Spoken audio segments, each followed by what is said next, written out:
أعوذ بالله من الشيطان الرجيم بسم الله الرحمن الرحيم نحمده ونستعينه ونستهدي ونستغفره ونؤمن به ونتوكل عليه ونعوذ بالله من شرور أنفسنا ومن سيئات أعمالنا من يهده الله فلا مضل له ومن يضلله فلا هادي له اللهم صل وسلم على سيدنا محمد وعلى آله وصحبه أجمعين. الحمد لله الذي هدانا لهذا وما كنا لنهتدي لولا أن هدانا الله. رب اشرح لي صدري ويسر لي أمري واحلل عقدة من لساني يفقه قولي. رب يسير عليك يسير وتمم بالخير. Assalamualaikum warahmatullahi wabarakatuh. Ahlan wa sahlan yang berbahagia. Al-Fadil Ustaz Abdul Hadi bin Johari kerana sudi bersama-sama dengan Gemenur Iman dalam kuliah Isyak hari ini. Hari ini dengan surah Al-Fajr. Sambungan ayat yang ke-9 insya-Allah, tafsir Nurul Ihsan jilid yang ke-4. Juga bersama-sama yang dikasihi para pencinta ilmu, pencinta Al-Quran, sahabat-sahabat yang dirahmati lagi dikasihi oleh Allah Subhanahu Wa Taala yang tetap setia menunggu dari maghrib tadi, masya-Allah. Yang saya hormati lagi saya kasihi Sapentadbiran Gemenur Iman yang dipimpin oleh Pengerusi Hajar Husniati binti Mansur. Jadi bagi memohon keberkatan kuliah kita pada malam ini, marilah sama-sama kita membacakan umul kitab yang akan dipimpin oleh Al-Fadil Ustaz untuk kita hadiahkan kepada baginda Rasulullah sallallahu alaihi wasallam, ahli keluarga baginda, para sahabat, para sholihin, para syuhada, alim ulama, guru-guru kita, ahli keluarga kita, serta tidak lupa untuk umat Islam di Gaza, Palestin, juga muslimin dan muslimat sama ada yang masih hidup ataupun yang telah kembali ke rahmatullah. Bisiril Fatihah.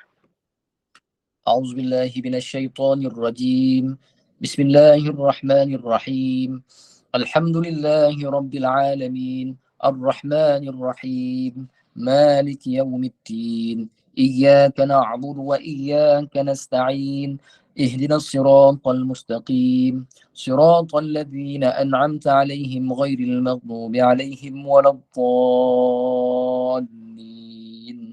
آمين. Amin, amin, amin ya rabbal alamin. Tanpa membuang masa lagi, saya dengan penuh ta'zim menyerahkan kepada Al-Fadil Ustaz. Falyatafaddal mashkura Ustaz. Baik, terima kasih. Assalamualaikum warahmatullahi wabarakatuh.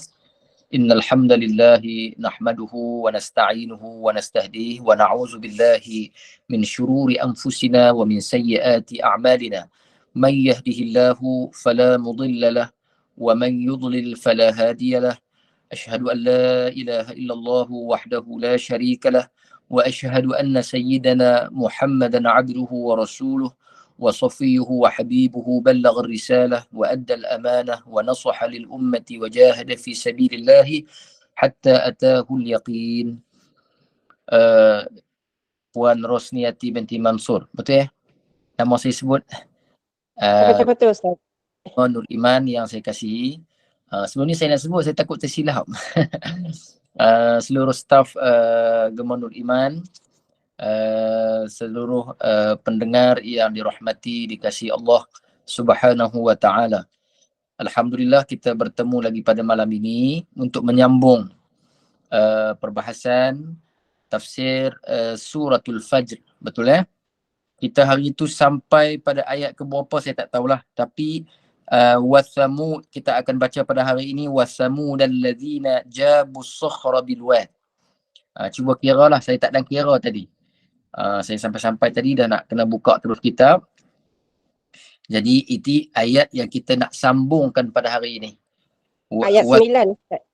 Yang ke-9, wasamud allazina jabus sakhra bil wad.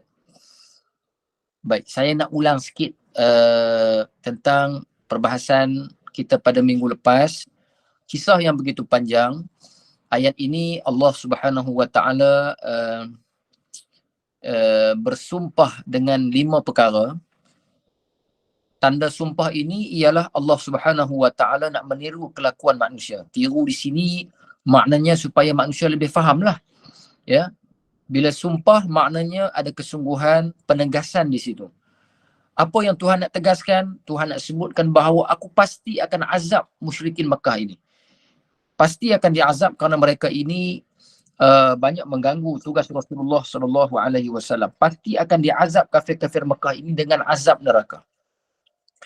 Tiba-tiba Allah Subhanahu wa Ta'ala berfirman setelah mana sumpah tersebut, Allah Subhanahu wa taala berfirman, alam tara kaifa fa'ala rabbuka bi'ad. Kamu tak tengok ke apa yang aku dah lakukan kepada satu kaum, iaitu namanya kaum 'Ad. Apa, kenapa tiba-tiba Tuhan menyebut bangsa ini, kaum ini? Kerana kaum ini dikurniakan kekuatan, dikurniakan kehebatan, dikurniakan kemegahan, panjangnya usia, besarnya tubuh badan, tapi mereka ini mengingkari aku. Lihat apa yang aku lakukan kepada mereka. Kaifa fa'ala, bagaimana fa'ala rabbuka, oleh Tuhan kamu, bi'ad, dengan kaum 'Ad. Jadi maka diceritakanlah tentang kaum 'Ad begitu panjang lebar, tentang bangsa ini, tentang kaum ini. Ceritanya panjang. Kalau kita ulang balik, mungkin cerita ini habis setakat ni jugalah. Kemudian minggu depan tak boleh sambung lagi lah ayat yang seterusnya. Jadi saya minta kita semua ingatlah apa yang telah kita ceritakan, betapa hebatnya kaum ini sehingga mampu mencipta syurga. Bukanlah syurga sebagaimana yang Tuhan sebutkan nanti, tapi sekurang-kurangnya inilah syurga, gambaran yang paling mewah dalam dunia yang pernah dicipta di atas muka bumi ini. Iaitu dengan permatanya, dengan emas, dengan peraknya. Kita hari ni Allahu Akbar, boleh emas Allah besar-besar. Orang kata lah, orang kampung kata besar tak hidung je pun. Itu dah pun mahal dah, berapa ratus, berapa puluh dah. Letak di cincin sikit, letak di rantai sikit. Ini rumah dia buat dengan emas, buat dengan perak. Bukan rumah, istana, mahligai, syurga. Dengan luk-luknya, dengan marjannya. Sehinggalah dijumpai oleh seorang rakyat ketika zaman Sayyidina Muawiyah bin Abi Sufyan, dan kemudiannya kisah ini disahihkan oleh Ka'bul Ahbar. Ya. Okey, hari ni kita nak sambung balik wa thamudal ladzina jabu sakhra bil wad. Sebelum ini kita bincang tentang kaum 'Ad, kemudian Allah Taala bawa pula kaum Samud. Kaum Samud ini apa kehebatannya? Kehebatannya, dan kaum Samud yang memotong mereka itu akan batu besar-besar. Batu bongkah besar tu. Kalau puan-puan dan tuan-tuan pergi ke Mesir misalnya, boleh tengok piramid. Dia punya satu-satu, bata kita satu-satu bata tu kecil tu je. 50 sen tu kan yang besar tu. Tak besar mana pun, kecil je. Boleh angkat satu tangan tu boleh angkat satu bata. Dua tangan boleh angkat dua bata. Budak-budak pun boleh angkat, tak berat. Ini satu bongkah yang besar. Dibuat untuk Firaun. Kemudian bongkah itu pula mesti ada kekuatan tenaga yang hebat untuk memotong. Tidak hanya alat. Kalau alat sahaja ada tetapi tenaga tak ada, tak boleh. Kita hari ni dia ada mesin. Kehebatan tu bergantung dengan mesin. Saya pernah berjumpa dengan seorang engineer yang dia ni tugas dia dia menebuk untuk tebuk bukit, bukit untuk nak buat laluan kereta api. Saya tanya dia berapa tahun ni, jarak kalau 5 km ni berapa tahun tebuk. Kadang-kadang mencecah 3 hingga 4 tahun. Dia punya satu-satu hari tu berapa cm je, berapa meter je yang dia orang boleh tebuk. Kerana kuat. Tapi bangsa dahulu, kaum Samud, dia boleh tebuk bukit. Ya. Memotong mereka itu akan batu besar-besar untuk buat rumah-rumah dengan tempat namanya Wadil Qura. Wadi maknanya lembah. Al-Qura ialah Qura ini kampung. Qaryah, Qura. Wadil Qura, dia kedudukan dia di antara Madinah dengan apa? Ada ni dia sebut muka surat sebelah, di antara Madinah dan juga Syam. Syam, negeri Syria sekarang. So di antara Madinah dengan Syam, wujudnya dahulu ialah Wadil Qura.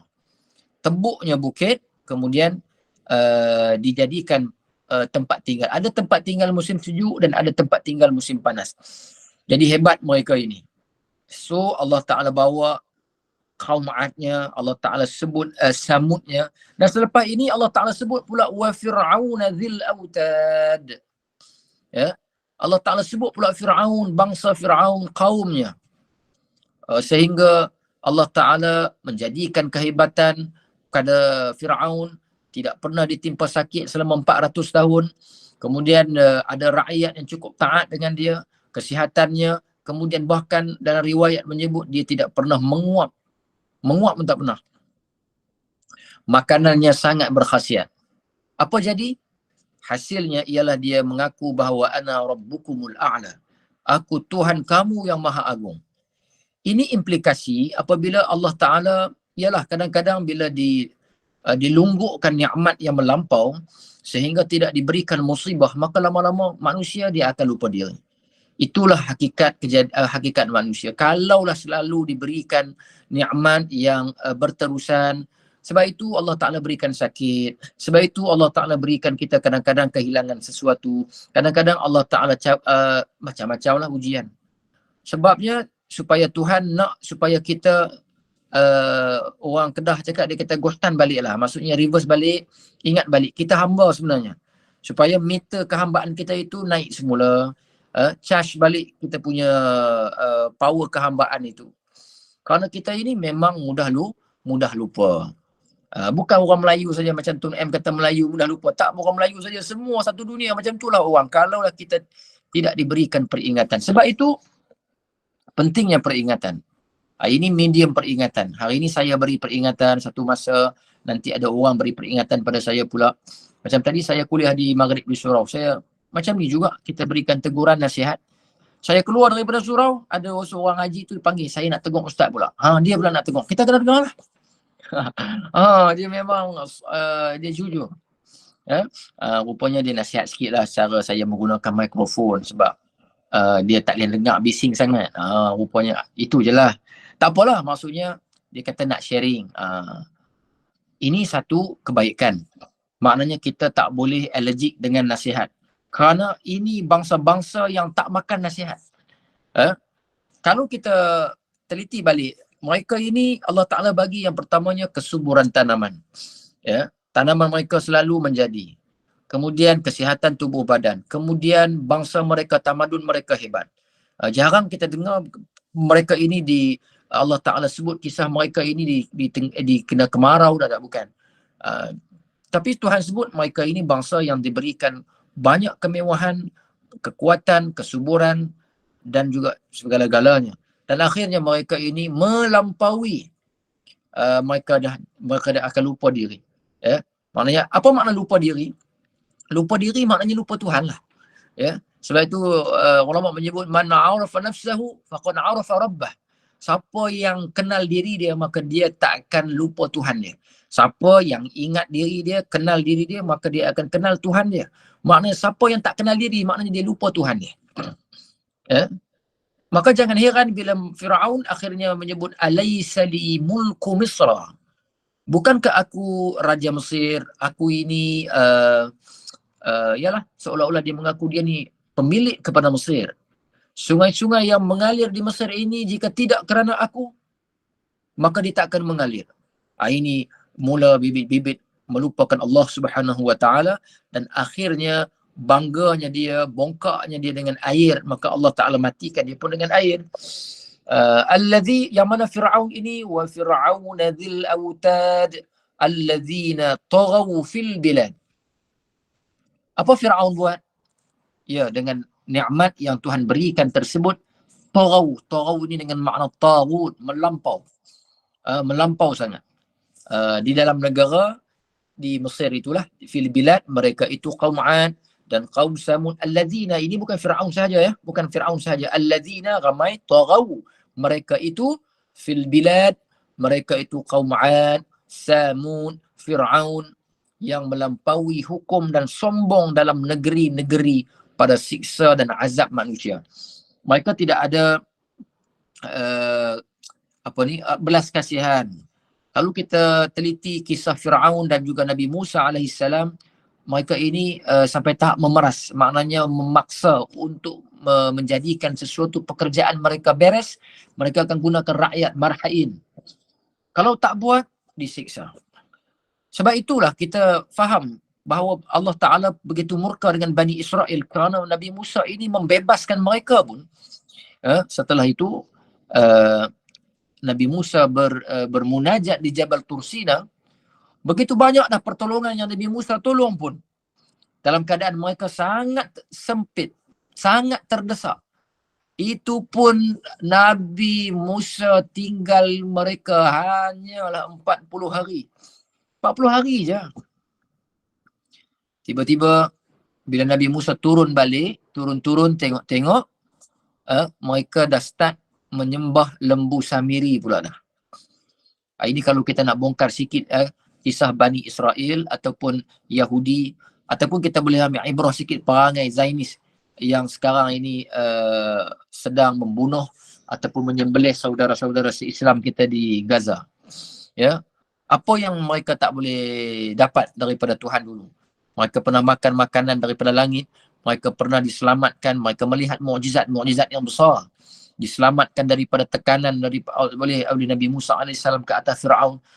Tapi tetap mereka ini lupa pada Allah Subhanahu wa ta'ala, walaupun melihat mukjizat yang begitu banyak, tapi mudah sahaja, 40 hari je. Kalau kawan-kawan kita, sahabat kita daripada tabligh keluar 40 hari. Balik-balik tu tengok-tengok, turun sahaja Nabi Musa AS daripada Jabal Tursina, tengok-tengok dah ada Tuhan baru bagi mereka. Namanya lembu yang dibuat oleh seorang pemuda namanya Samiri. Ya. Jadi taghaw fil bilad fa aktharu fiha al fasad. Apa lagi mereka buat selain daripada melampau di dalam negeri masing-masing? Mereka ini banyak melakukan fasad. Fasad dengan bunuhnya, dengan siksa dan lain-lainnya. Maka apa yang Allah Ta'ala buat? Fasabba alaihim rabbuka sawta azab. Maka tuang atas mereka itu masing-masing oleh Tuhan engkau akan satu bagi daripada azab. Maka dibinasa Ad dengan angin. Ya, ini dipanggil jundun bin junulillah. Tentera-tentera Allah banyak angin. Kemudian dengan angin api. Kaum Ad dibinasa dengan angin api. Samud dibinasa dengan halilintar. Fir'aun dibinasa dengan karam air. Kaum Nabi Saleh dibinasa dengan bunyi. Macam-macam Allah Ta'ala boleh buat. Ini semua tentera. Allah Ta'ala boleh hadirkan mereka di mana-mana lapangan peperangan ataupun di mana-mana tempat untuk memusnahkan manusia. Namrud dengan seekor nyamuk. Abraha dengan burung, dengan apa ni? Batu daripada sijil. Batu sijil. Allah Subhanahu wa ta'ala minta kita ambil ibrah. Ibrah dengan makna fikir balik. Kalau kita perangai macam mereka pun, tak sebiji macam mereka, kalau kita ini bukan kaum itu pun, tetapi mengambil sifat mereka. Kaedah kata al-ibratu bi'umumil lafzi laisa biqususis sabab. Walaupun Nabi SAW dah minta permohonan kepada Allah Subhanahu wa ta'ala, janganlah ya Allah kau musnahkan umat aku, matikan semuanya serentak sekali. Jadi takkan jadi umat Muhammad mati serentak sekali macam umat dulu. Sebagaimana dihilangkan zuriat, benih-benih zuriat oleh Allah Ta'ala kerana kemurkaan yang melampau Tuhan. Ya, rahmat Nabi kita ini sangat hebat sampai Tuhan kasihkan kita kerana wasilah Nabi kita Muhammad SAW. Ujian ataupun dosa yang kita buat tidak dibalas oleh Tuhan dengan sebagaimana umat-umat yang terdahulu. Ya, sebab itu hebatnya umat Muhammad SAW. Kita kena banyak selawat dekat Nabi SAW. Jadi maka tuang atas mereka itu masing-masing oleh Tuhan engkau akan satu bagi daripada azab. Maka dibinasa Ad dengan angin api dan Samud dengan halilintar dan Fir'aun dengan karam air. Inna rabbaka labil mirsad. Bahawa Tuhan engkau ya Muhammad sungguh dengan tempat mirsad. Mirsad ni tempat intai. Tempat dipanggil mirsad ni mengintai-ngintai kerjaan. Bukan kerajaan ya, kerjaan. Pekerjaan. Apa saja yang kita buat, sama ada perkataan hamba, perbuatan kita, tiada hilang suatu dibalas atasnya. Semuanya dibalas. Apa makna di sini? Hisabnya detail. Maknanya kalau kita buat sekecil-kecil kuman dosa pun tetap Tuhan akan balas. Dan kalau kita bersedekah walaupun sekecil-kecil perkara, Tuhan juga akan listkan. Ada dalam kitab. Ini dalam ayat yang surah apa ya? وَمَنْ يَعْمَلْ مِثْقَالَ ذَرَّةٍ خَيْرًا يَرَهُ فَمَنْ يَعْمَلْ مِثْقَالَ ذَرَّةٍ خَيْرًا يَرَهُ وَمَنْ يَعْمَلْ مِثْقَالَ ذَرَّةٍ شَرًّا يَرَهُ. Syar dengan khair. Al-khair dengan makna kebaikan. Syar dengan makna kejahatan. Zarrah. Zarrah dengan makna halus seni. tetap ada dalam senarai. Barangkali kita lupa apa yang kita buat dahulu, tiba-tiba kita dibuka buku di hadapan Allah Subhanahu Wa Taala. Tiba-tiba kita tengok, ya Allah, aku pernah bagi 20 sen, 10 sen. Kecil saja. Kita pun tak pernah anggap benda itu perkara yang baik. Tapi Tuhan senaraikan. Sebab itu mengintai di sini Tuhan memerhatikan dengan segala bukan segala lah, maksudnya apa saya nak sebut tadi, maksud saya walaupun sekecil-kecil perkara kita rasa tidak diperhatikan, tetapi sebenarnya ada di dalam senarai Allah Subhanahu Wa Taala. Kata baru ni saya dengar daripada Syekh Yusri Jabir Al-Hasani, dia membahaskan bahawa yang menyesal di hari kiamat nanti bukan hanya orang kafir yang masuk neraka, bahkan yang masuk syurga juga menyesal. Maknanya yang masuk syurga pun menyesal. Apa yang mereka sesalkan? Mereka sesalkan ialah kerana rutbah, kedudukan mereka itu rendah daripada orang lain yang berada di syurga yang lebih tinggi. Maka mereka kata, dahulu kalau aku tak mengumpat orang, umpatan itu aku gantikan dengan la ilaha illallah Muhammadur Rasulullah, subhanallah. Barangkali aku sekarang boleh berada di syurga yang lebih tinggi. Sehingga demikian. Jadi kalaulah yang berada dalam syurga pun menyesal, bagaimana yang masuk dalam neraka? Na'udzubillahi min zalik. Jadi sebab itu mengintai di sini semuanya diteliti oleh Allah Subhanahu Wa Taala. Tidak ada yang terlepas, tidak mampu disusut. Kita kalau kita cuba nak sembunyikan sesuatu, smuggle kita seluduk, kan? Macam di Kedah ni kalau kadang-kadang nak raya, ada orang masuk Siam, Thailand, dia beli mercun. Dia nak keluarkan takut kena check dengan custom, dia letak dekat bonet tu, dia ada buat situ sikit. Kadang-kadang kantoi juga. Tapi kantoi bukan semua. Kantoi lah 2-3 tempat, akhir sekali dia kata ada juga yang selamat. Dia letak bawah seat ke, dia letak, kadang-kadang letak dalam kopiah, polis tu lupa nak buka. Dia letak dalam kopiah pula dah. Dia pakai songkok tinggi tu, ada mercun dalam tu dua plastik. Polis lupa nak check dalam kopiah. Dia kata, ada juga yang polis ni terlepas nak check. Nak semak tak habis. Tapi kita tak boleh bayang perkara itu di mahsyar kerana takkan berlaku. Tuhan terlepas walaupun satu. Tuhan mengintai semuanya. Ini perlunya keyakinan bahawa yang paling mahal dalam urusan kehidupan kita ini ialah iman. Kerana kita ini kena rasa dengan muraqabah Allah Subhanahu Wa Taala, maknanya Tuhan sentiasa melihat kita walaupun di mana berada. Ya, inilah mahalnya iman. Makin kita berusia, makin kita rasa bahawa iman ini sangat bernilai. Ini sahaja yang akan pantau kita. Ini sahaja yang akan menyelia kehidupan kita. Saya masih teringat beberapa tahun yang lalu, dan kisah ini saya mengingatkan saya kisah yang berlaku di zaman Sayyidina Umar bin Al-Khattab dengan seorang gulam, seorang budak yang menjaga kambing. Dan ini juga budak ni jaga kambing. Ada orang pandu kereta, orang kaya, lalu tepi tu nak beli kambing dia dengan harga yang murah, dengan harga yang mahal. Tapi kata budak tadi, saya tak boleh jual kerana tuan saya tak bagi jual. Tugas saya jaga sahaja. Tiba-tiba dia sambil bercakap buat video. Dia orang pedalaman budak tu. Miskin lah kan, jaga kambing saja tepi jalan. Bukan tepi jalan lah, maknanya di padang pasir. Tepi jalan lah juga. Tengah jalan nanti macam mana kita nak lalu kan. Baik, jadi dia tanya, boleh tak jual seekor? Dia kata tak boleh, tuan tak bagi. Dia kata kambing beribu, kamu jual seekor sahaja, tuan kamu takkan sedar. Kemudian apa jawapannya? Jawapan yang menggetarkan kita, kerana itulah iman maknanya. Dia jawab, Allah tahu. Allah. Aku ada Allah, dia kata. Allah tahu, dia kata. Rabbuna ya'lam. Dia tahu. Tersentak dengan jawapan itu. Video itu viral dan akhirnya saya ingat kerajaan Arab Saudi ke kerajaan mana terbagi hadiah dekat budak tu. Kerana kejujuran. Seolah-olah kejujuran yang sedemikian dah susah nak dapat zaman sekarang ni. Dah macam sukar lagi dah nak dapat. Sebab itu nilai iman ini tak boleh dibeli dengan apa jua perkara. Nilai iman ini tidak ada bandingan dengan apa sahaja.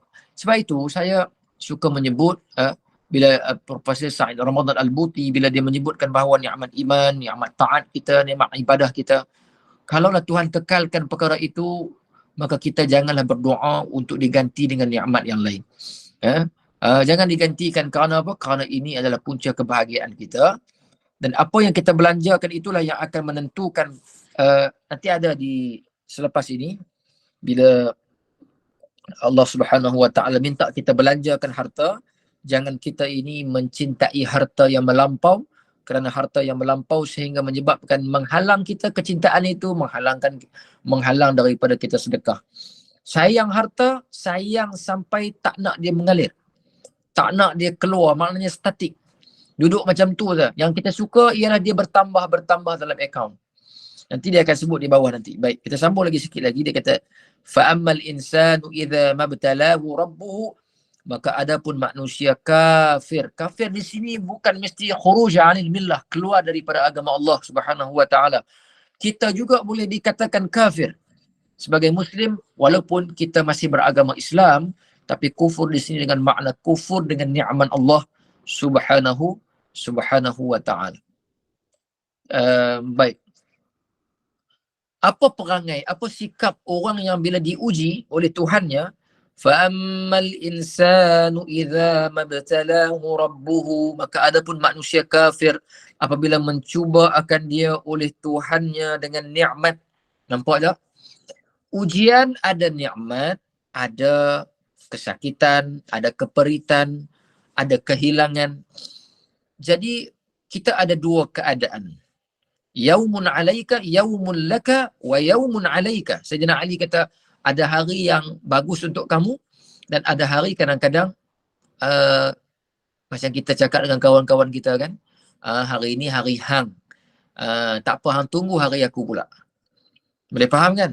Itu makna yaumun laka wa yaumun alaika. Jangan seronok sangat. Sebab tu Tuhan pesan likaila ta'saw ala ma fatakum. Kalau kamu hilang sesuatu, aku tarik, kamu jangan sedih sangat. Wala tafrahu bima atakum. Kalau aku bagi satu nikmat, jangan melompat sangat. Relax. Sebab apa? Sebab kamu tak tahu kehidupan kamu bila datangnya ujian. Kadang-kadang apa yang kamu dapat 10 tahun kemewahan, 20 tahun kebahagiaan, 30 tahun kemasyhuran, aku boleh buat kamu berduka dengan satu hari, seolah-olah 30 tahun itu lesap sebagaimana apa yang terjadi. Macam kepada Laila Majnun misalnya. Kepada itu Taj Mahal tu apa? Shah Jahan ke apa? Bukan kan? Bila hilangnya manusia, sedangkan Tuhan masih kekalkan pangkat dia, Tuhan masih kekalkan harta dia, Tuhan masih kekalkan apa lagi? Macam-macam Tuhan kekalkan. Kesihatan dia, tapi Tuhan ambil orang yang dia paling sayang. Maknanya selama ini baru dia sedar bahawa dalam jiwa dia terlalu memberikan hubban jamma, kasih sayang yang melampau. Maka bila dia hilang perkara itu, maka dia seperti hilang dunia. Sebab itu orang yang bunuh diri itu orang yang dah hilang dunia. Dunia dah tak ada erti apa-apa. Kenapa bila hilang dunia dia nak terjun? Kerana dia tak nampak Tuhan. Dalam jiwa kita ini, kata ulama tu sufi, iza tamla'u dunya, kalau kamu isi dunia, maka lari terbitlah daripada hati kamu cahaya Allah. Tapi kalau kamu isi cahaya Allah, maka dunia akan lari keluar. Okay? Dunia tu lari maknanya bukan dia dalam dunia, tapi dunia lari tu maknanya dunia tak boleh duduk dalam jiwa dia. Kerana dunia ini minad dana'ah, daripada kotor. Dana'ah dengan makna kotor. Baik, apa perangai manusia? Apa sikap manusia bila dia diuji? Fa'ammal insanu iza mabtalahu rabbuhu, maka adapun manusia kafir apabila mencuba akan dia, Tuhan uji dia. Mencuba di sini adalah Tuhan uji dia dengan nikmat. Tuhan berikan segala-gala yang dia nak. Kemewahannya, kebesarannya, pangkat, kedudukan. Apa dia cakap? Fa'akramahu, maka memuliakan dia oleh Tuhannya. Tengok Tuhan aku buat apa? Tuhan sedang memuliakan aku. Ini silap manusia. Sepatutnya bila dia diuji dengan dia diberikan harta yang banyak, dia kena kata ini ujian sebenarnya. Ini ujian kepada aku. Ujian daripada Allah, tapi dia kata ini Tuhan memuliakan aku dengan harta, kebesaran dan anak isteri. Wa na'amahu, dan jadi akan dia bersuka dengan nikmat Allah Subhanahu Wa Taala. Dan dia kata fayaqulu rabbi akraman, maka kata ia Tuhan aku memuliakan akan daku. Tuhan sedang memuliakan aku. Dia tak kata Tuhan sedang uji aku. Ya. Maka hasilnya bila Tuhan tarik balik nikmat itu, apa dia kata balik? Wa amma idza mabtalahu faqadara alaihi rizqahu fayaqulu rabbi ahanani. Dan adapun apabila mencuba akan dia, Tuhan bagi dia miskin, Tuhan bagi dia hina, maka apa dia pula ucap? Dia kata, dia kata, maka katanya Tuhan aku sedang menghina aku. Inilah kelakuan kebanyakan manusia. Kebanyakan manusia. Ya, memang kebanyak yang boleh syukur. Wa qalilun min ibadiyas syakur. Sedikit sahaja yang boleh bersyukur. Tak ramai. Yang ramai inilah kelakuan kebanyakan manusia. Kata itu dikata Tuhan kasih. Kalau kaya dikata Tuhan kasih. Kalau papa dikata benci. Firmannya Tuhan pesan betul-betul. Ingat, Tuhan sebut kalla. Kalla. Apa makna kalla di sini? Bukan macam tu. Tak akan ada begitu. Yakni bukan kerana mulia dengan kaya dan bukan hina dengan miskin. Hanya mulia dengan iman dan taat, hina dengan kufur dan maksiat. Jadi sebagaimana kekayaan dia hebat setara manapun, kalau dia buat maksiat, tetap ia hina. Kalaulah dia miskin macam mana pun, tapi dia taat, tetap akan jadi mulia. Maka mulia hina ini kita kena melihat pada perspektif Allah Subhanahu wa ta'ala, bukan manusia. Manusia sudut pandangnya macam-macam. Ada yang pandang kerana cantik, ada yang pandang kerana kaya, ada yang pandang kerana pangkat. Sampai bila nak berterusan macam tu? Sebab itu kita ini baik buruk kita, dia adalah berdasarkan timbangan syarak. Kalau ikut pandangan manusia, kita ni tak sama. Ya, tak boleh sama. Baik. Balla tukrimunal yatim, tetapi tiada mulia mereka itu akan anak-anak yatim. Ini musibah yang ini perangai mereka-mereka yang sombong dan bongkak. Iaitu pertama, iaitu mereka tidak memuliakan anak-anak yatim. Kami mulia, kami buat majlis bulan puasa, kami buat berbuka puasa dengan anak-anak yatim. Kami jemput sampai sebuah dua buah bas anak-anak yatim. Tapi anak-anak yatim makan dalam polisterinnya, duduk tepi paritnya. Kan?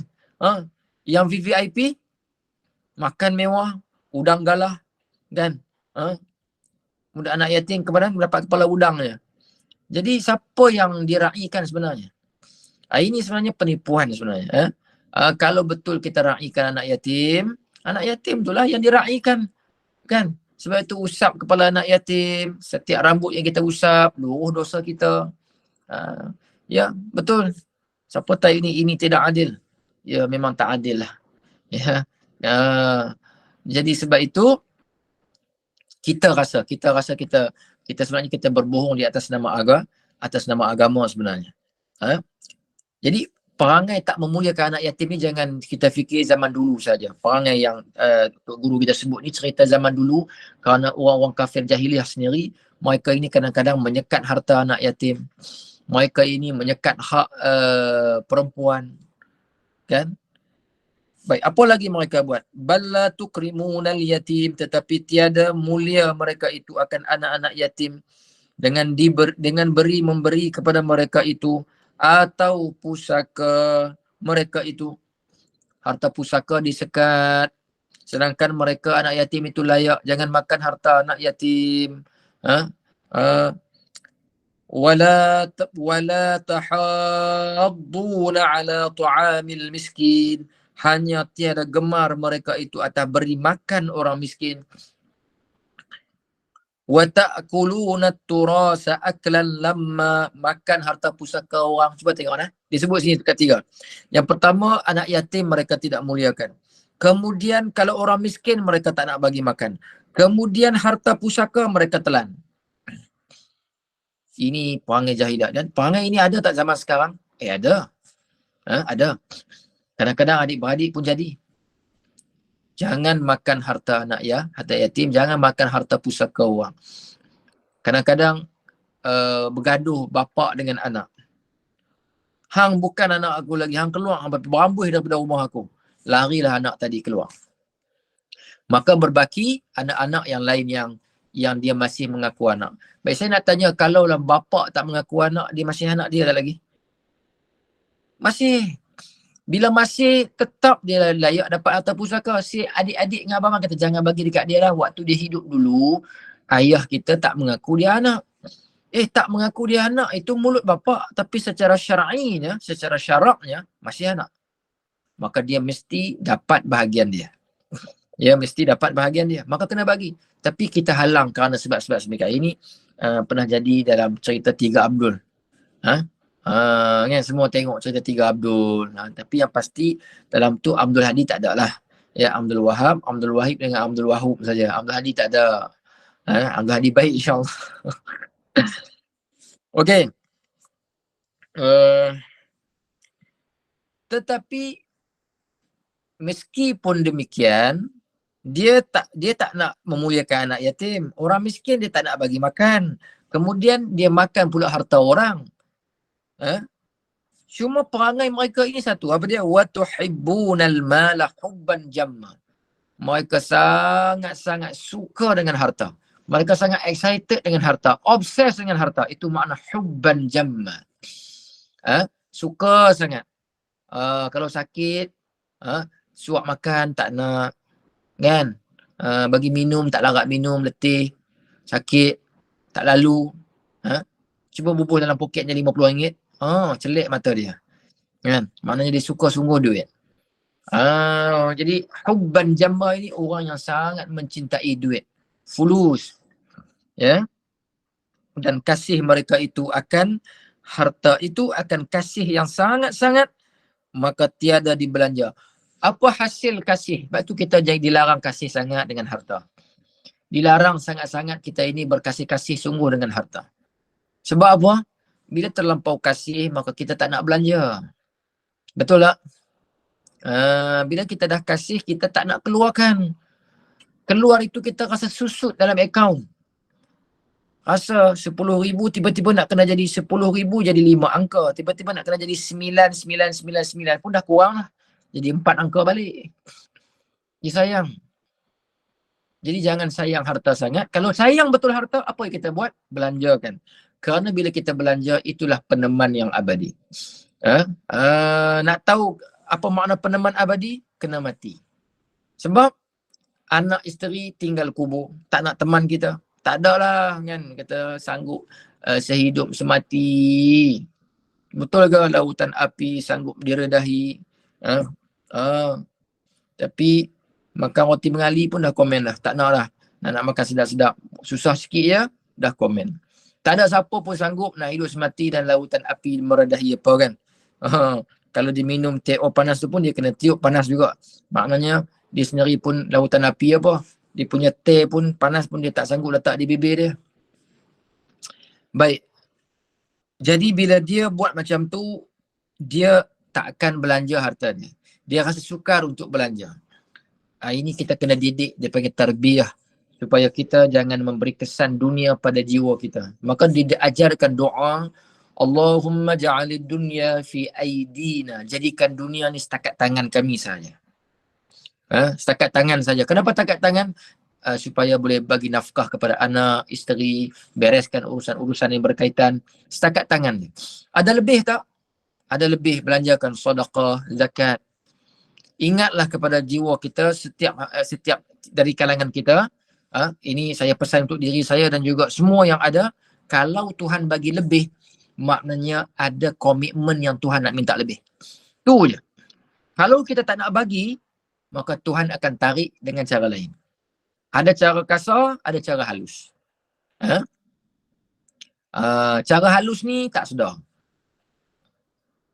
Okey? Jadi sebab itu segala nikmat dia akan menambahkan komitmen sebenarnya. Komitmen sebab apa? Dia duit banyak sangat. Maka mata dia kena makin meliar. Apa makna meliar di sini? Kena makin tengok banyak mana orang miskin, kena tengok banyak mana fuqara, banyak mana anak yatim, banyak mana armalah ibu tunggal. Maka dia kena banyak tengok. Beza dengan orang yang tak ada duit. Orang yang kena tengok dia. Lain. Jadi sebab itu komitmen kadang-kadang kita seronok sangat nak kaya, tak ditimbang dengan neraca akhirat, maka kita akan gagal dalam banyak perkara. Sebab itu ialah kita tengok kisah Abu Zar Al-Ghifari radhiyallahu taala anhu, sampai setiap hari dia tak nak langsung ada duit berbaki dalam poket dia. Dia takut. Hisab dia sangat takut. Walaupun asalnya dulu dia ialah qati'ut tariq, dia ni adalah perompak di padang pasir. Takut hisab ni, saya pun waktu baca ni lah rasa dia takut sikit. Sekejap lagi tutup kitab, nak tidur lagi tak buat tak takut pula. Kan? Itu penting peringatan kan. Peringatan ini perlu masuk selalu kerana kalau tak diperingatkan maka kita akan lupa lah. Macam Fir'aun tadi, macam kaum Samud, itu pun dah diberi peringatan pun tak nak dengar juga. Jadi kita kalaulah kita dah tetapkan nasihat ini hanya orang tertentu saja yang boleh bagi, maka nasihat tak boleh masuk, agama dia akan stuck. Kenapa agama dia akan stuck? Dia akan melekat, dia tak boleh jalan kerana disebut bahawa ad-dinun nasihah. Agama itu nasihat. Jadi kalaulah nasihat tak masuk, maknanya agama dia tak berjalan. Ini masalah. Isteri tegur tak boleh, dia marah pula isteri dia. Sayang tak payahlah lebih-lebih, tak payah nak pandai sangat cakap, pergi duduk di dapur, main belangan dengan sodek je.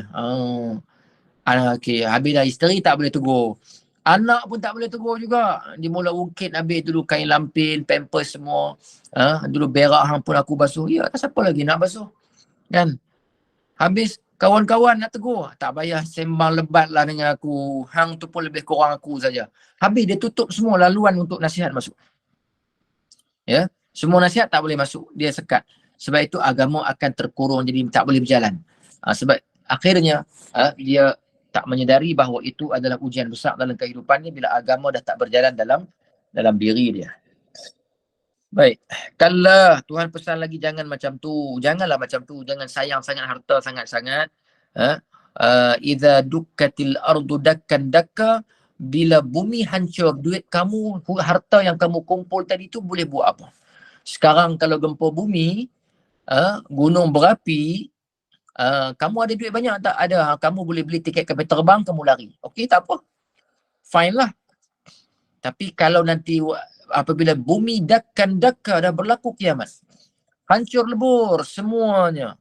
Baik, Tuhan tanya, duit yang kamu banyak-banyak, harta kamu banyak-banyak, nak boleh buat apa? Tak boleh buat apa dah. Banyaknya peringatan Allah tentang harta yang kita terlampau sayang tapi tak nak keluar ni. Tuhan kaitkan dengan kiamat, kamu dah tak boleh buat apa dah dengan duit itu. Tak ada guna lagi dah. Dan Tuhan sebut lagi, sekiranya kamu bila dimatikan, kamu akan minta pada Allah Subhanahu wa taala, hidupkan sekejap, ila ajalin qarib, tempoh yang sekejap saja, aku nak balik rumah, aku nak ambil harta-harta aku semuanya. Aku tak mau fikir ada anak-anak bini aku pun. Aku sekarang aku nak infakkan, aku nak fa'asaddaqa, aku nak sedekah, wa akum minas salihin, aku nak jadi orang yang soleh. Sebab itu Tuhan bawa banyak cerita penyesalan. Kita tak rasa. Sedangkan penyesalan ni dia, menyesal ni suatu benda yang menyakitkan. Tapi menyesal pun, tapi kita masih sedar ada peluang, itu okey. Ini menyesal di hari kiamat, sehingga Tuhan kata wa bi'sal masir, seburuk-buruk tempat kembali. Maknanya, cuba kita imagine orang yang masuk dalam penjara, sekalipun dia seumur hidup ke, kalau dia ada ruang untuk boleh hidup, ataupun dia akan sepanjang hayat dalam penjara, tetap dia boleh hidup. Ini cerita di hari kiamat, dia dah tak boleh hidup. Kalaulah gagal, ceritanya neraka. Neraka masalahnya hidup dalam penuh kesiksaan, lebih baik mati. Jadi sebab itu Tuhan banyak mengaitkan penyesalan. Kita baca suratul Mulk hari itu pun Tuhan selalu sebut penyesalan. Apabila malaikat bertanya setiap kali, iza ulqu fiha sami'u laha syahiqan, Nak lempar saja malaikat akan tanya, dulu masa di dunia tak ada ke orang beri peringatan pada kamu? Tak ada ke orang ingatkan kamu? Dia kata ada, saya tiap-tiap malam saya dengar gema Nur Iman, kan? Tapi nasihat tak masuk dalam telinga saya. Jadi sebab itu kita kena banyakkan medium nasihat untuk masuk. Dan yang penting kena bawa jiwa yang rendah diri supaya nasihat itu boleh diterima. Dan kalau kita tak setuju pun kita tak setuju dalam keadaan kita tawadhu. Kalau tidak, kita ini bawa jiwa kita sahaja betul, pendapat kita sahaja betul. Orang nasihat dah tak boleh masuk sebab jiwanya tadi dia dah sumbat dengan nasihat, dengan pendapat dia. Jantung jiwa dia tu pendapat dia. Maka bila orang bagi, pendapat tu dah tak boleh masuk. Dia kata dah pendapat aku pun dah penuh. Kau dah tak payah bagi nasihat. Masuk nanti nasihat kamu bagi tu aku nak letak kat mana, hak aku saja pun dah penuh dah. Jadi sebab itu kita kena berjiwa besar. Sebab itu orang yang banyak ilmu, sebagaimana Imam Abu Hanifah. Saya pernah cerita tentang Imam Abu Hanifah ditegur oleh seorang budak. Menangis dia. Kenapa? Jiwanya besar. Orang yang kita kalau nak jiwa besar, kita kena banyak belajar. Kalau kita nak jiwa besar, kita kena ada ilmu. Ya, sebab itu Nabi SAW kata seseorang itu kalau yang betul-betul kaya ialah orang yang kaya jiwa. Jadi kalau nak kaya jiwa, jiwanya besar, maka kena belajar. Kena ada banyak ilmu. Ya, supaya apa? Supaya jiwanya besar. Kalau nak jiwa kecil, duduk dalam rumah, diam-diam, tak payah keluar, tak payah mengaji. Tengoklah rancangan-rancangan yang merapu sahaja. Maka dunia dia makin mengecil dan akhirnya dia banyak menyalahkan manusia lain. Dia seorang saja betul. Sikit lagi boleh?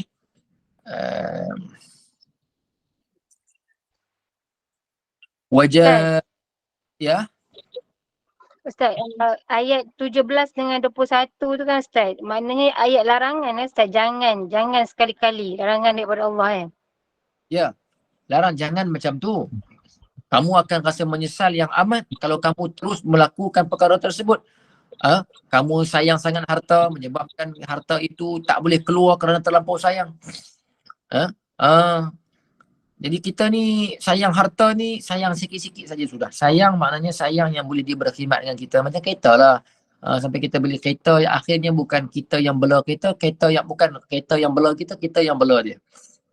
Maka akhir sekali bila dia sayang sangat, orang nak pinjam tak boleh, orang sakit nak guna kereta kita pun tak boleh. Semua jadi menyebabkan harta itu tak boleh mengalir dia punya keberkatan. Itu maknanya tersekatnya keberkatan melalui harta. Ada lagi ni nanti ada yang tersekat keberkatan dengan isteri dia. Perempuan jangan marah pula. Dulu suami dia rajin bagi sedekah kan. Senyum ya admin. Ni misalnya. Dulu suami dia rajin bagi sedekah. Bukan suami admin lah yang bukan. Ni tempat lain di belah di Papua New Guinea sana. Ya. Tiba-tiba bila dah kahwin, suami dia rajin. Kalau suami dia nak bagi duit ni, dia cubit. Dahlah sikit-sikit. Sudahlah sikit-sikit. Abang ni kalau jumpa orangnya kerja nak bagi. Enggak, bukan. Saya tahu siapa pun dalam grup ni tak ada yang macam tu, saya tahu. Jauh-jauh tempat lain. Itu yang Tuhan kata jangan jadikan anak kamu, isteri kamu sebagai fitnah. Kerana menghalang. Sebab nanti, kalaulah kamu salahkan mereka di akhirat pun, dia tetap akan kata balik. Dia kata, yes, sayang punya pasal lah dulu. Tengoklah. Amalan abang tak cukup dah. Nak bini dia kata, baik tak payah jadi jantan lagu tu. Jadi suami, gunalah kuasa, gunalah kedudukan. Pasal apa pula nak ikut cakap saya? Rugi nak takut bini? Suami isteri dia tanya pula dekat dia hari akhirat nanti. Rugi dah jadi geng takut bini. Baik. Jadi menghalang daripada keluarnya harta kerana faktor-faktor tadi. Anak, isteri dan juga sayang yang melampau kepada harta itu. Jadi konsep dalam agama kita, kalau sayang betul, belanja.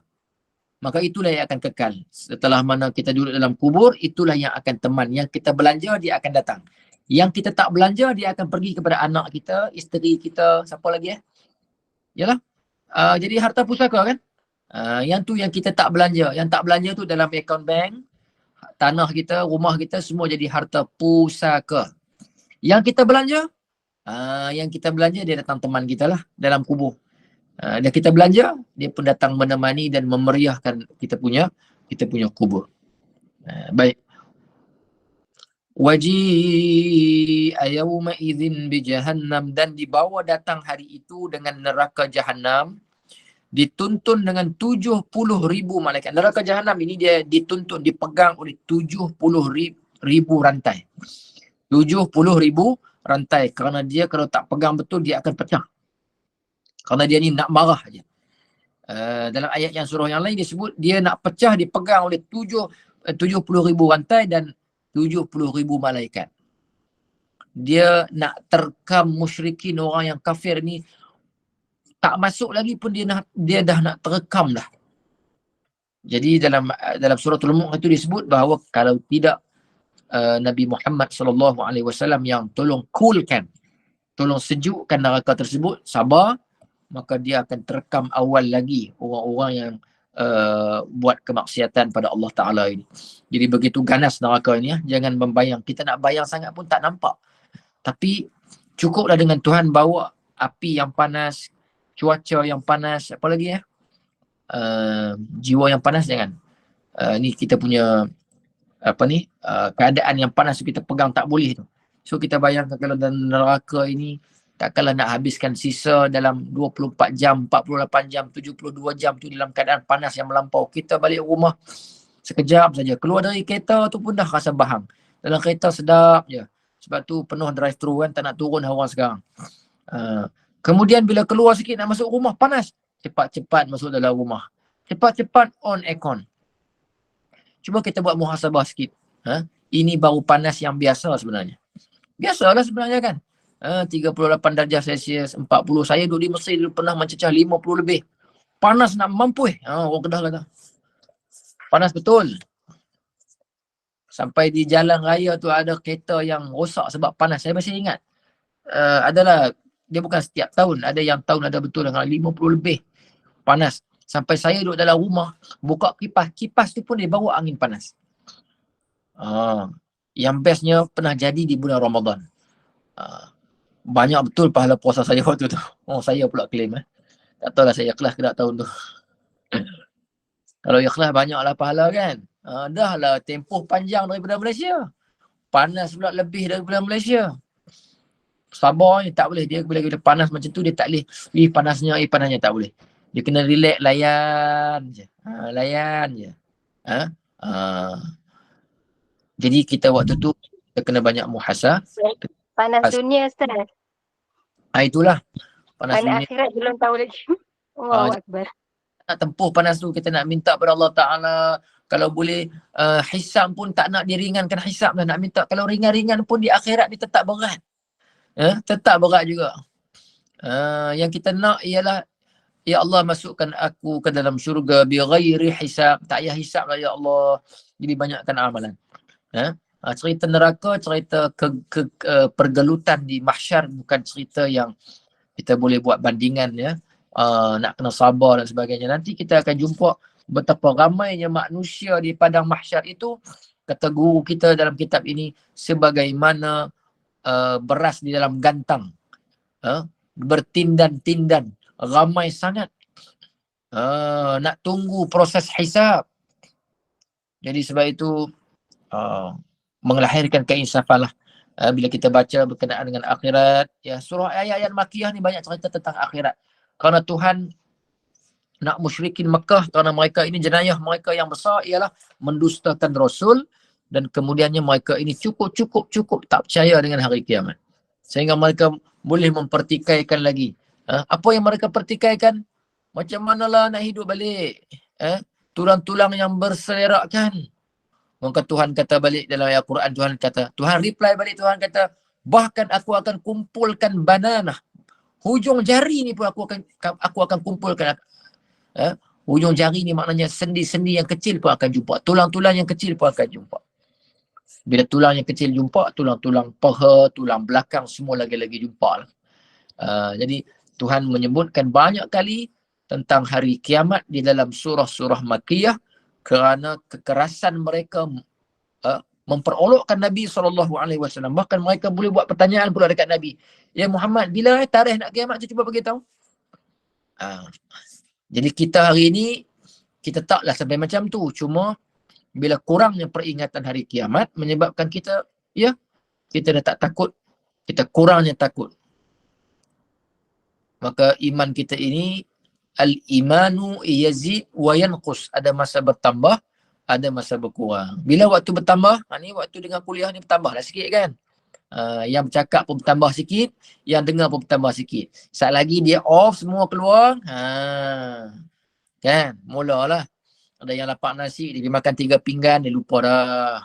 Ada yang dia kaki movie, dia boleh buka Netflix pula lagi ke, terbongkang depan tu, teringat. Jadi tak apalah. Paling kurang ada juga waktu-waktu tertentu yang kita ini boleh ingat Allah Subhanahu wa ta'ala. Betul lah? Ada masa. Tambah pula di Gemar Nur Iman ni kuliah sampai 1 hari berapa Berapa kelas semua? 5? 5 Ustaz.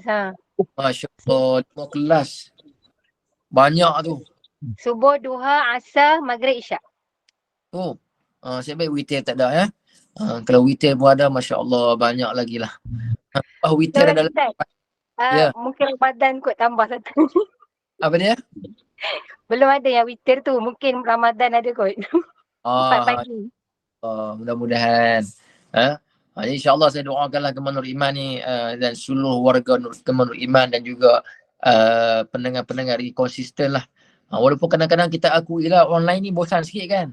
Sebab tak boleh berdepan. Jadi Alhamdulillah lah saya tengok ini pendengar walaupun lepas isyak ramai ni, 74 orang ni ramai. Saya pernah buat kelas online dulu. Daripada 100 orang lah sekali jadi 4 orang saja. Hilang pergi mana tak tahulah. Memang pun dia lihat mengajar pun jadi bosan, yang mendengar pun jadi jemu. Tak apalah, ala kuliah kita stop setakat ni dulu malam ini, kerana kalau saya sambung juga nanti mungkin akan jadi kuliah witir, jadi 6 kuliah nanti. Ustaz, jangan lupa Al-Mulk Ustaz. Okey, kita baca suratul Mulk insya-Allah. Masya-Allah. Doa saya merapu sikit malam ni kerana biasalah. Tak mengantuk, kalau tak mengantuk lagi. Oh ya ke? Baik-baik. Orang Kedah kata kalau nak hilang mengantuk, kalau kerap sangat mengantuk, tak nak bagi mengantuk, makan tebuan dia jarang mengantuk. Wallahualam, betul ke tak betul tu jangan buat nanti.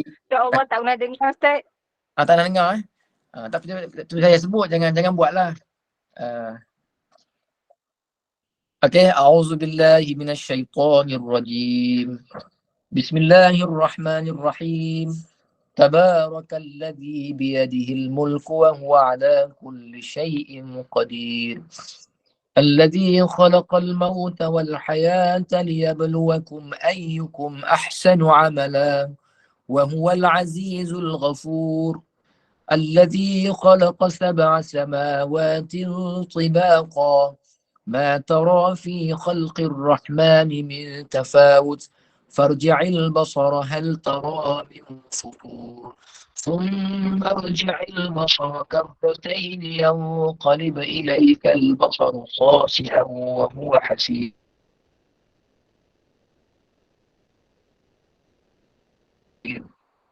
مصابيح وجعلناها رجوما للشياطين وأعتدنا لهم عذاب السعير وللذين كفروا بربهم عذاب جهنم وبئس المصير إذا ألقوا فيها سمعوا لها شهيقا وهي تفور تكاد تميز من الغيظ كلما ألقي فيها فوج سألهم خزنتها ألم يأتكم نذير قالوا بلى قد جاءنا نذير فكذبنا وقلنا ما نزل الله من شيء إن أنتم إلا في ضلال كبير وقالوا لو كنا نسمع أو نعقل ما كنا في أصحاب السعير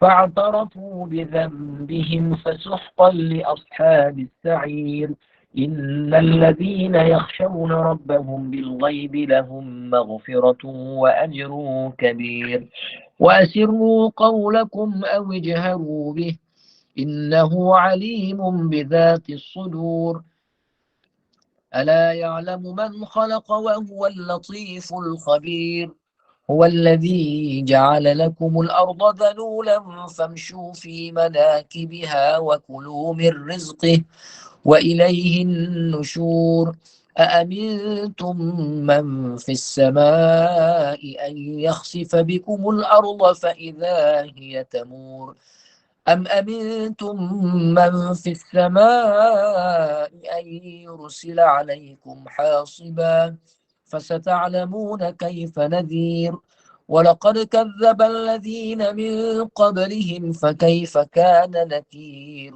أولم يروا إلى الطير فوقهم صافات ويقبض ما يمسكهن إلا الرحمن إنه بكل شيء بصير أمن هذا الذي هو جود لكم ينصركم من دون الرحمن إن الكافرون إلا في غرور أمن هذا الذي يرزقكم إن أمسك رزقه بل لجوا في عتو ونفور أفمن يمشي مكبا على وجهه أهدى من يمشي سويا على صراط مستقيم قل هو الذي أنشأكم وجعل لكم السمع والأبصار والأفئدة قليلا ما تشكرون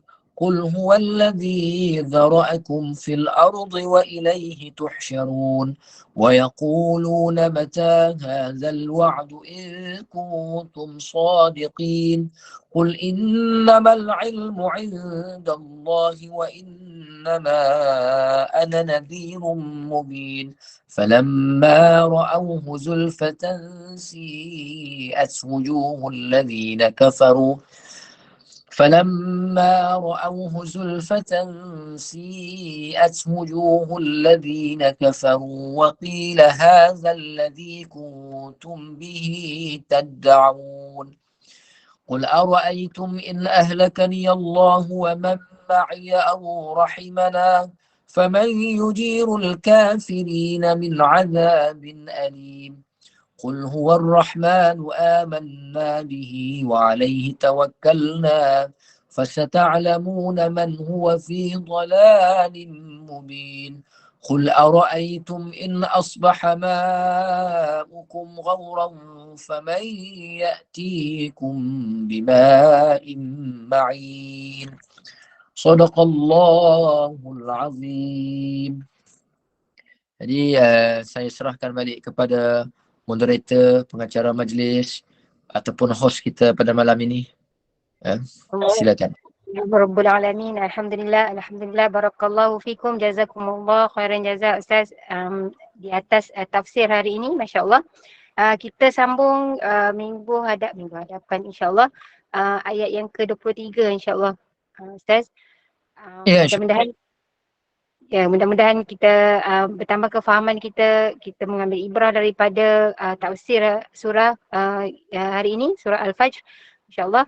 Mudah-mudahan Allah kurniakan limpah rahmat kepada kita. Terima kasih kepada tim Gemenur Iman, sahabat-sahabat pecinta ilmu yang mengimarahkan kuliah kita dari subuh tadi hingga ke saat ini, Masya Allah. Alhamdulillah. Ustaz, saya nak buat sikit bahan kuliah untuk esok, Ustaz. Boleh. Silakan. Kuliah subuh kita besok 6.45 pagi, seperti biasa bacaan Yasin, doa, selawat, tazkirah dan bacaan surah bacaan Asmaul Husna bersama dengan Al-Fadil Ustaz Mahmud bin Mastam. Kuliah doha kita bersama dengan Al-Fadil Ustaz Muhammad Aizuddin bin Kamaruzaman pada pukul 10 pagi dengan kisah sahih para Nabi jilid yang pertama. Juga kita ada kelas hafazan yang kedua, grup yang kedua bersama dengan Al-Fadilah Ustazah Helen Sukma Indah pada pukul 10.30 pagi. Dan kuliah asal kita ini kita bersama dengan Al-Fadil Ustaz Muhammad Naim bin Hashim, Derita Palestin. Jangan lepaskan peluang insyaAllah untuk mendengar asal esok 5 petang insyaAllah. Dan kuliah maghrib kita bersama dengan Al-Fadilah Ustazah Misnah binti Miran 8 malam bersama dengan tajuk Fiqh dan Haid, Nifas dan Istihadah. Dan kuliah akhir kita kuliah Isyak Tasid Al-Quran dan Makhrijul Huruf bersama dengan Al-Fadilah Ustazah Humairah binti Muhammad Saleh 9.15 malam. Ini hanya untuk muslimat sahaja. Jadi teruskanlah bersama-sama dengan Gemenur Iman dengan kuliah-kuliah yang telah disediakan. Semoga memberi manfaat kepada kita dunia dan juga di akhirat. Dengan ini saya wakili Gemenur Iman memohon maaf sekiranya ada sebarang kekurangan dan kesilapan yang baik itu datang daripada Allah, yang tidak baik dan kelemahan itu daripada kami sendiri. Kita tangguh kuliah kita. Mohon sekali lagi Al-Fadhil Ustaz untuk bacakan tasbih kafarah dan suratul Quran. Saya sudahi dengan wabillahi taufiq wa hidayah. Assalamualaikum warahmatullahi wabarakatuh. Ma'assalamah wa ila liqa'. Waalaikumsalam warahmatullahi subhanakallahumma wa bihamdika nashhadu an la ilaha illa nastaghfiruka wa natubu ilaik. Bismillahirrahmanirrahim. Al-'asri innal insana lafi khusr illa alladhina amanu wa 'amilus solihat wa tawasaw bil haqq wa tawasaw bis sabr. Jadi cukup sekadar itu, dan semua hadirin dijemput makan ya di dapur masing-masing lah. Saya tak boleh nak buat perkara. Assalamualaikum warahmatullahi wabarakatuh. Baik. Waalaikumsalam.